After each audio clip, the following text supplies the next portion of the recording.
In this tutorial, I'm going to show you how to easily embed a YouTube video into your WordPress website. This simple process is perfect for beginners. First, log into your WordPress dashboard. Navigate to the Post All page where you want to embed the video. You can do this by going to Posts or Pages on the left-hand side and selecting Add New or editing an existing one.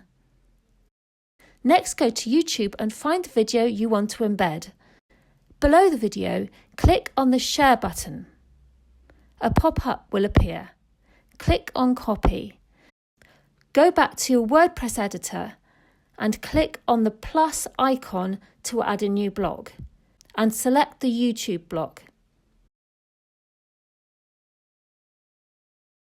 Paste the URL you copied into the box and click Embed. And that's it. The video is now embedded into your post or page.